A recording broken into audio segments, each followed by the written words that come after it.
Era joven, hermosa y llena de sueños. Lucy Blackman viajó a Japón buscando nuevas oportunidades, una vida diferente, un futuro prometedor.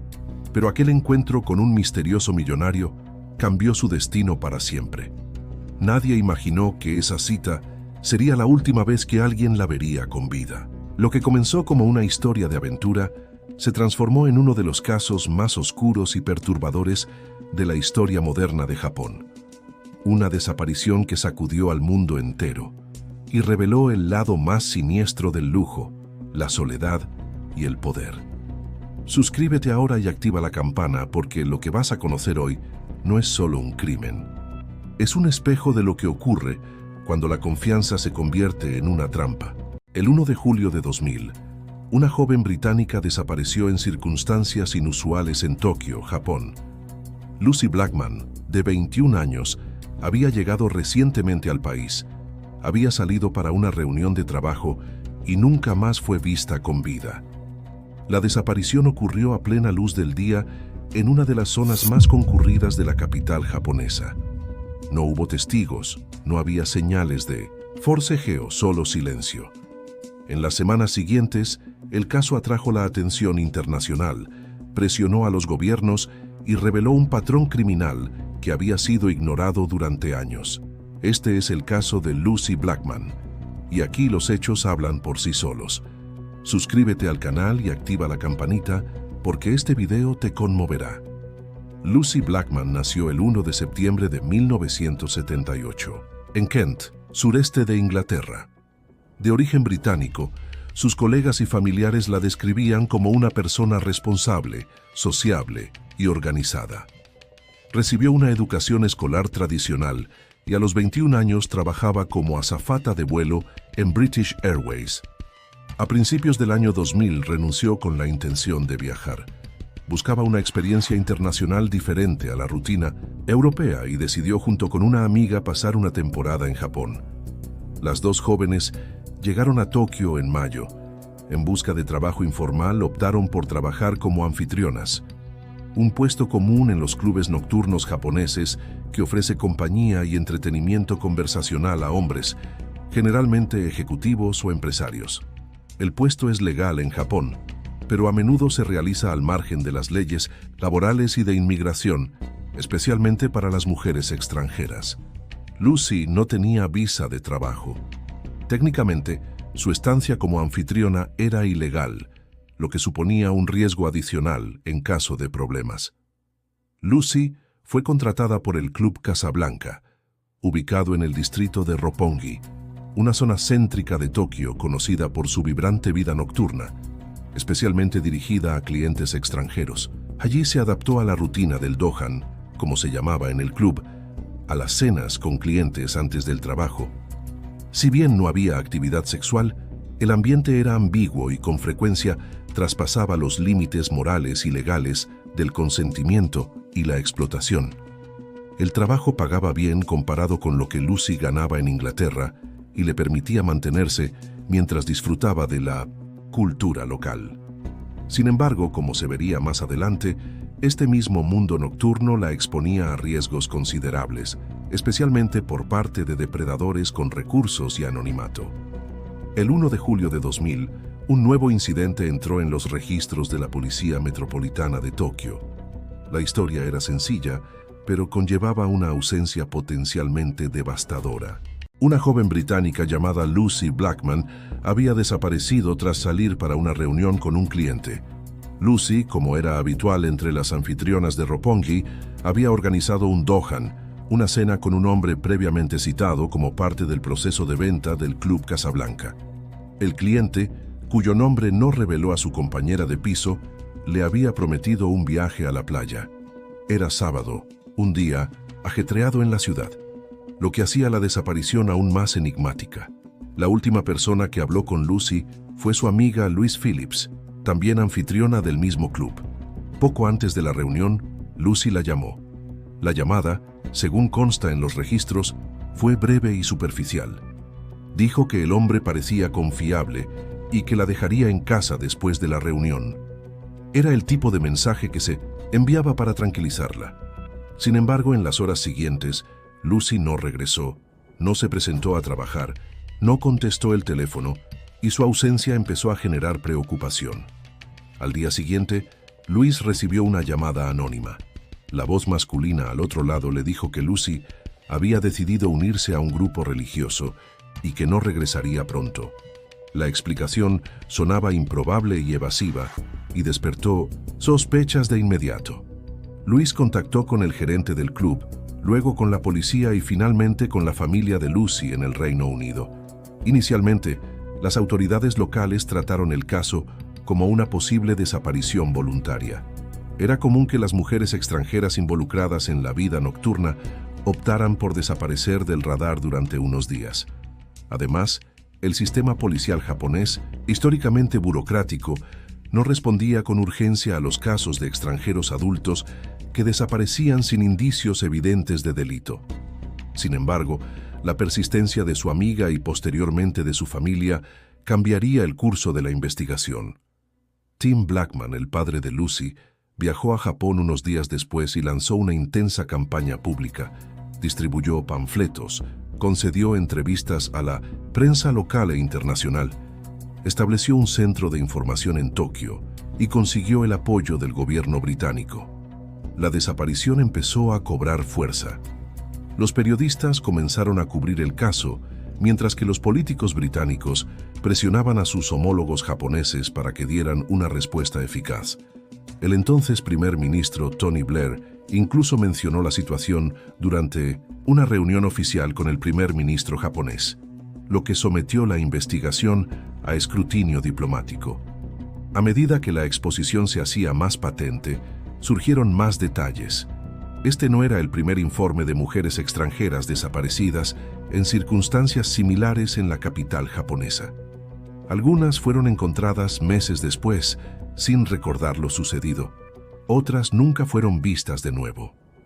La policía, ahora bajo presión, comenzó a tratar el caso como un posible secuestro. Revisaron las grabaciones de las cámaras de seguridad, cruzaron registros de llamadas y registraron clubes nocturnos locales. Sin embargo, no había pistas concretas. Ningún testigo vio a Lucy después de la noche del encuentro. No había videos ni se sabía dónde estaba en el transporte público. Fue como si se hubiera desvanecido. Paralelamente, la familia contrató investigadores privados y voluntarios británicos. Comenzaron a apoyar la búsqueda, formando una red formal de búsqueda y apoyo. El grupo de trabajo No oficial finalmente descubrió información importante sobre clientes sospechosos, los hábitos de algunas figuras influyentes de la vida nocturna de Roppongi y patrones de comportamiento recurrentes. Aún así, la investigación permaneció estancada durante meses.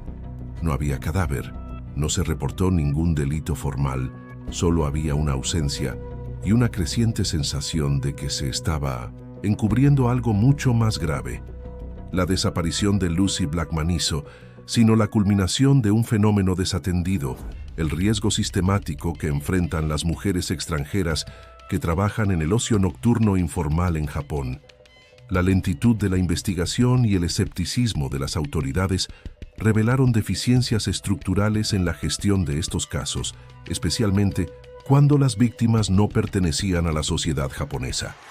El caso permanecería sin resolver hasta febrero del año siguiente. Mientras tanto, la presión pública seguiría aumentando y los detalles entre bastidores de la investigación comenzarían a revelar nombres previamente intocables. Lucy aún no había sido encontrada, pero su ausencia ahora era imposible de ignorar. Ante la inacción inicial de las autoridades japonesas, la familia Blackman decidió tomar cartas en el asunto. Unos días después de la desaparición, Tim Blackman, el padre de Lucy, voló a Tokio acompañado de Sophie, la hermana de la joven. Llegaron decididos a visibilizar el caso, movilizando tanto a la prensa como a la opinión pública. El impacto de la presencia de la familia fue inmediato. Organizó entrevistas con canales de televisión japoneses y extranjeros, distribuyó folletos bilingües con la foto de Lucy y abrió una línea directa de información. También creó un centro de apoyo para voluntarios y periodistas que se convirtió en un centro de búsqueda informal. La estrategia funcionó. La desaparición de Lucy pasó de las páginas policiales a los medios nacionales. El caso cobró relevancia en el Reino Unido y posteriormente en toda Europa. Bajo presión, el gobierno británico intervino diplomáticamente. Durante una visita oficial a Japón, el primer ministro Tony Blair mencionó el caso personalmente al primer ministro japonés Yoshiro Mori, solicitando prioridad en la investigación. A partir de entonces, la policía japonesa intensificó sus esfuerzos. Unidades especializadas comenzaron a revisar pistas y testimonios. La familia, por su parte, continuó buscando alternativas paralelas, contrataron investigadores privados y mantuvieron contacto diario con periodistas y diplomáticos. La búsqueda de Lucy se convirtió en una campaña internacional, y con ello el caso dejó de ser solo el de una joven desaparecida. Se convirtió en un símbolo de la vulnerabilidad de las mujeres extranjeras en entornos hostiles y de la lentitud institucional ante el sufrimiento de las familias extranjeras. 7 meses después de la desaparición de Lucy Blackman, la investigación finalmente resultaría en un descubrimiento concreto y trágico. El 9 de febrero de 2001, agentes de la División de Investigación Especial de la Policía Metropolitana de Tokio, acompañados por técnicos forenses, encontraron restos humanos enterrados en una cueva costera en la ciudad de Miura, a unos 50 kilómetros al sur de la capital. El lugar era aislado, de difícil acceso, y se encontraba cerca de una propiedad vacacional perteneciente a un empresario identificado durante la investigación. Los restos fueron enterrados en un hoyo poco profundo. El cuerpo había sido desmembrado. La cabeza, separada del torso, fue revestida con concreto en un intento deliberado de dificultar su identificación. Aún así, el análisis forense confirmó rápidamente que se trataba de Lucy Blackman. La confirmación frustró las esperanzas de la familia, pero también abrió un nuevo camino para la investigación. El lugar del descubrimiento se vinculó rápidamente con un sospechoso recurrente entre bastidores: Joy Obara, un empresario millonario, heredero de una fortuna familiar vinculada al sector inmobiliario y asiduo a la vida nocturna de Roppongi. Obara ya era conocido por la policía por acusaciones previas de abuso sexual contra mujeres extranjeras, especialmente azafatas. Sin embargo, la mayoría de los casos no habían resultado en condenas, en parte debido a la falta de pruebas físicas y a la reticencia de las víctimas a presentar sus casos en un sistema legal complejo y hostil. Tras el descubrimiento de los restos de Lucy cerca de una propiedad vinculada a Obara, los investigadores obtuvieron la orden judicial necesaria para registrar su apartamento. Allí encontraron cientos de cintas VHS con grabaciones secretas de abusos sexuales. Las grabaciones mostraban a docenas de mujeres inconscientes siendo violadas. Muchas eran extranjeras, algunas nunca fueron identificadas. Aunque ninguna de las grabaciones implicaba específicamente a Lucy, el contenido revelaba un patrón. Obara sedó a las víctimas con drogas como Rohypnol y cloruro de etilo, grabó los ataques y luego desechó las pruebas. Las grabaciones encontradas sirvieron de base para múltiples cargos, incluyendo asesinato, violación y ocultación de un cadáver. El descubrimiento del cuerpo de Lucy representó un punto de inflexión en la investigación, pero también planteó serias dudas sobre la actuación de las autoridades en los meses previos. Muchas de las pistas que vinculaban a Obara con la desaparición estaban disponibles desde julio de 2000, pero fueron ignoradas o descartadas por falta de pruebas directas. Para la familia Blackman, la confirmación de la muerte no representó justicia, sino la materialización de lo que ya temían. La campaña pública se centró ahora en otro objetivo: asegurar que el perpetrador fuera acusado formalmente y que el sistema judicial japonés reconociera la gravedad de los crímenes cometidos. A partir de ese momento, el caso de Lucy Blackman dejaría de ser simplemente la búsqueda de una joven desaparecida. Se convertiría en un juicio moral e institucional sobre cómo Japón gestionó la violencia sexual, los crímenes contra extranjeros y la impunidad entre las élites discretas. A primera vista, Joy Obara no era un delincuente común. nacido en Corea del Sur, Kim Sung-yong, se nacionalizó japonés a temprana edad y adoptó el nombre de Ji Obara. Era heredero de una vasta fortuna, amasada por su padre en bienes raíces durante el auge económico de la posguerra en Japón. Con suficiente riqueza para vivir cómodamente toda la vida, Obara no se dedicó a la vida pública ni cultivó relaciones sociales visibles. Vivía aislado en apartamentos de lujo y dirigía sus negocios a través de empresas fantasma. No tenía antecedentes penales, pero era un personaje muy conocido en la vida nocturna de Tokio. Los informes de mujeres extranjeras apuntaban a un patrón constante. Obara se acercaba a ellas en bares y clubes, ofreciéndoles transporte, cenas o ayuda financiera, y luego las llevaba a propiedades bajo su control. Allí las sedaba con drogas como rohypnol o cloruro de etilo y las violaba mientras filmaba el abuso. La mayoría de las mujeres reportaron no tener recuerdos claros de nada, despertar confundidas, enfermas o en lugares desconocidos. Muchas nunca denunciaron el incidente. Durante años, las denuncias presentadas ante la policía fueron desestimadas por falta de pruebas o por la negativa de las víctimas a declarar oficialmente. El sistema judicial japonés es conocido por su rigidez formal, su exigencia de pruebas materiales directas y su baja tasa de condenas sin confesión. Obara lo sabía y explotó esta estructura con serenidad y método. Fue solo después de la desaparición y muerte de Lucy Blackman que la policía obtuvo autorización judicial para registrar las propiedades de Obara. La operación descubrió un archivo de horror cuidadosamente conservado en uno de los apartamentos. Cientos de cintas VHS organizadas por fecha y código contenían registros gráficos de abusos. Se estima que entre 150 y 400 mujeres fueron víctimas de Obara a lo largo de más de una década. Muchas de estas mujeres eran extranjeras. Al parecer eligió a víctimas que creía que serían menos propensas a denunciar formalmente el delito. Turistas, trabajadoras temporales, anfitrionas. La elección parecía estratégica. Obara no atacó por impulso, sino con cálculo. Los videos fueron catalogados meticulosamente y los entornos donde ocurrieron los crímenes estaban limpios y sin rastros, lo que dificultaba cualquier investigación forense. Entre el material incautado, ninguna grabación mostraba a Lucy Blackman. No había imagen, sonido ni registro directo alguno que probara la participación de Obara en su muerte. La conexión con el caso era circunstancial. El lugar donde se encontró el cuerpo estaba cerca de una de sus propiedades. El número de teléfono utilizado para llamar al amigo de Lucy tenía conexiones indirectas con empresas fantasma vinculadas al sospechoso, y el patrón de comportamiento era idéntico al de otras víctimas.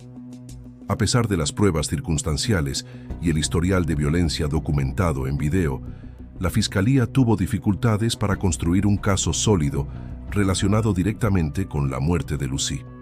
En Japón, el sistema judicial exige pruebas concretas para cada cargo específico. El estándar legal es alto y sin una confesión o un delito flagrante, incluso las pruebas contundentes pueden considerarse insuficientes. Aún así, Joy Obara fue acusado formalmente de múltiples delitos sexuales y del asesinato de otra víctima, la australiana Carita Ridgway, quien falleció en 1992 tras sufrir una insuficiencia hepática causada por una sedación química similar a la utilizada en otras víctimas. El caso solo se reabrió tras el descubrimiento de las imágenes de video. El juicio de Obara duraría años. A pesar de la abrumadora evidencia, guardó silencio y nunca confesó. En 2007, fue condenado a cadena perpetua por delitos sexuales y el asesinato de Ridgway. Sin embargo, fue absuelto del asesinato de Lucy Blackman por falta de pruebas directas. La decisión provocó indignación pública, tanto en Japón como en el Reino Unido. No fue hasta 2008 que un nuevo fallo judicial reconoció la culpabilidad de Obara por ocultar y destruir el cuerpo de Lucy, pero no por su asesinato. Para la familia, fue una victoria parcial e insuficiente. La figura de Georgie Obara sigue siendo una de las más inquietantes de la historia criminal japonesa reciente. Un depredador que operó sin control durante años, un criminal con poder, dinero y un conocimiento preciso de las fallas del sistema. El juicio de Georgie Obara comenzó en 2001, pero no concluyó hasta 6 años después, en 2007. La duración del proceso se debió a la complejidad de los cargos, la enorme cantidad de pruebas que debían analizarse y la propia naturaleza del sistema jurídico japonés, conocido por su lentitud y su extremo formalismo. Ohara enfrentó 10 cargos de violación y 2 de asesinato, uno relacionado con la australiana Carita Ridgway y el otro con la británica Lucy Blackman. Si bien existían abundantes pruebas en video que documentaban el abuso, la Fiscalía necesitaba vincular cada delito individualmente con la víctima correspondiente, con una fecha, lugar y contexto específicos. En el caso de Ridgway, la Fiscalía logró establecer un nexo causal entre la sedación química administrada por Obara y la insuficiencia hepática que provocó su muerte. Como resultado, fue condenado por asesinato, además de múltiples violaciones documentadas en video. En el caso de Lucy Blackman, la situación fue diferente. Aunque el cuerpo se encontró en un lugar vinculado a Obara y aunque el patrón delictivo seguía su comportamiento conocido, la Fiscalía no pudo presentar pruebas directas de su responsabilidad en la muerte. Lucy no apareció en ninguna grabación, no hubo testigos, no se determinó la causa definitiva de la muerte debido al avanzado estado de descomposición y al hormigón que rodeaba la cabeza. En abril de 2007, el tribunal anunció su decisión. Obara fue condenado a cadena perpetua por delitos sexuales y el asesinato de Ridgway, pero absuelto del asesinato de Lucy Blackman. El veredicto conmocionó a la familia de la víctima y al público. Para muchos, representó una falla flagrante del sistema judicial que priorizaba las pruebas técnicas incluso ante un historial indiscutible de crímenes en serie. El fallo expuso la brecha entre la justicia formal y la moral. A pesar de las pruebas circunstanciales y el modus operandi establecido, el tribunal argumentó que no había forma de establecer con certeza jurídica que Lucy había sido asesinada por Obara. La reacción de la familia Blackman fue de frustración e indignación. El padre de Lucy, Tim, declaró a la prensa que la decisión era un insulto a la memoria de su hija y reflejaba la incapacidad de las instituciones para lidiar con criminales como Obara. La presión internacional aumentó. Los parlamentarios británicos cuestionaron la diplomacia japonesa, mientras que los medios de comunicación de todo el mundo exigieron explicaciones. La confianza pública en el sistema legal japonés, especialmente en su trato a las víctimas extranjeras, se vio gravemente afectada. En 2008, tras una apelación parcial, el tribunal declaró a Obara culpable de ocultación de cadáver y destrucción de pruebas, en el caso de Lucy Blackman. Sin embargo, el cargo de asesinato permaneció desestimado. La sentencia se mantuvo sin cambios, cadena perpetua. La familia quedó con la sensación de que a pesar de la condena, el crimen más brutal, el asesinato de Lucy, seguía siendo oficialmente desconocido. Fue una victoria técnica, pero no justicia absoluta. El caso de Lucy Blackman tuvo repercusiones duraderas en múltiples ámbitos diplomático, legal, mediático y social. En Japón, el juicio expuso deficiencias estructurales del sistema de justicia penal, en particular en su tratamiento de los delitos sexuales y la protección de los extranjeros. La dificultad para responsabilizar a Georgie Obara por el asesinato, incluso ante la contundente evidencia circunstancial y un patrón delictivo documentado, planteó interrogantes sobre el estándar de prueba y la sensibilidad institucional en los casos de violencia contra la mujer. En el Reino Unido, el caso provocó indignación pública y dio lugar a debates parlamentarios sobre seguridad consular y cooperación internacional en casos de desapariciones en el extranjero. La familia Blackman, incluso después de la sentencia, siguió impulsando cambios. En respuesta a la tragedia, fundaron Lucy Blackman Trust, ahora LBT Global, una organización dedicada a apoyar a las familias de ciudadanos desaparecidos en el extranjero, ofreciendo orientación, asistencia consular y apoyo psicológico. La organización sigue trabajando hoy en día en colaboración con gobiernos, ONG y servicios de emergencia en decenas de países. Se la considera una de las principales expertas mundiales en la respuesta a las desapariciones internacionales. Su misión refleja la transformación del duelo en acciones concretas. Más allá de los límites legales, el nombre de Lucy se convirtió en el símbolo de un sistema que falló, pero también de la persistencia de una familia que se negó a aceptar el silencio como respuesta. Lucy Blackman abandonó el Reino Unido a los 21 años en busca de experiencia, libertad y nuevas oportunidades. En cuestión de meses, se convirtió en víctima de un sistema que no logró protegerla ni impedir que un depredador actuara libremente durante años. Su caso reveló fallas profundas: la falta de preparación de las autoridades para lidiar con las desapariciones de extranjeros, la lentitud de los procesos judiciales, la dificultad para reconocer patrones de violencia sexual como evidencia y la invisibilidad social de cientos de otras víctimas que, como Lucy, confiaron en entornos que no ofrecían seguridad. A pesar de esto, su historia no fue en vano. Mediante la movilización familiar y la atención internacional, Lucy ayudó a exponer realidades a menudo ignoradas y catalizó la creación de un verdadero apoyo para las familias que atraviesan dificultades en el extranjero. El recuerdo de Lucy Blackman perdura no solo como símbolo de un crimen brutal, sino como motor de transformación. Su historia se recuerda no solo por lo que sufrió, sino por lo que su ausencia provocó: cambios, preguntas y una red de apoyo que ha salvado otras vidas. Y ahora quiero saber de ti. ¿Ya conocías el caso de Lucy? ¿Qué fue lo que más te impactó de esta historia? Si has llegado hasta aquí, comenta con un corazón y dime: ¿qué te pareció este caso? ¿Ya lo conocías? Déjanos también tus sugerencias de casos para traerlos aquí. Lucy Blackman soñaba con una vida mejor, pero su historia terminó siendo un recordatorio brutal. No todo lo que brilla en la oscuridad de la noche japonesa es oro. A veces es la antesala del horror. Hoy, su nombre sigue siendo una advertencia silenciosa para miles de jóvenes que viajan al extranjero buscando esperanza. Si te impactó su historia, deja tu comentario con Justicia para Lucy y no olvides suscribirte para conocer más historias reales que el mundo intentó olvidar, pero que nosotros seguiremos recordando.